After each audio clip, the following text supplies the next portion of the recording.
Here's something I've been wanting to express on for a while. We have out there what I like to call the Arkansas barns. Now, I don't really know that those barns were built by people from Arkansas, but it's a pretty good guess. In crossing the country, traveling east, that barn style to me, that's not a northeastern barn style. That's the type of style that, to my eye, you see in Arkansas, Missouri, and perhaps eastern Oklahoma. And interestingly enough, this area of the high plains out here in New Mexico, right where I am by chance, was heavily settled by original settlers from Arkansas.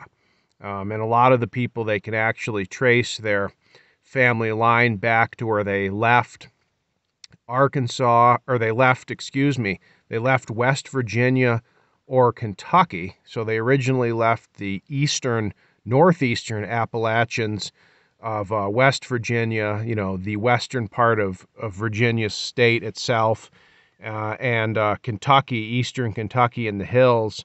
And from there, the migration route traveled into Arkansas, the Ozarks of Missouri and Arkansas, to somewhat into eastern Oklahoma. And from there, once the next generation needed land, or maybe even the people that had started out from West Virginia, they kept finding someone had already gotten there before them. They just kept drifting west, and they eventually, about 2 or 3 generations out from the hills, the green hills of West Virginia, you had the second or third generation ended up out here at 5,500 feet of elevation, 16 inches of annual rainfall out here on the high plains of New Mexico, and they tried to make a go of it just exactly as they knew how. They built the same barns they would have built in West Virginia or Arkansas. They had milk cattle, they had hogs, they had general farming.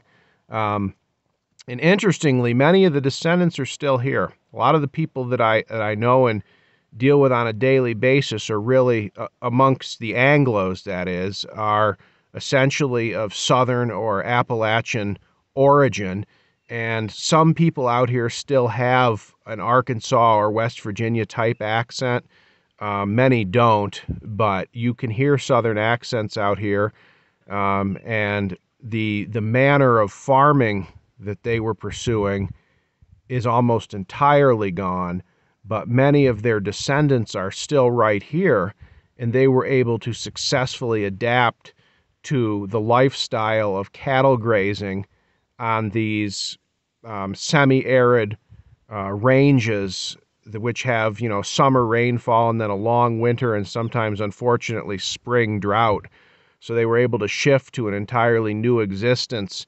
And a lot of the descendants of these, Southerners today, if you would see them, they're, of course, your classic cowboy with all of the apparel and the roping and the horses. And just as you would imagine, it all goes on out here for real. That's not a thing of the past.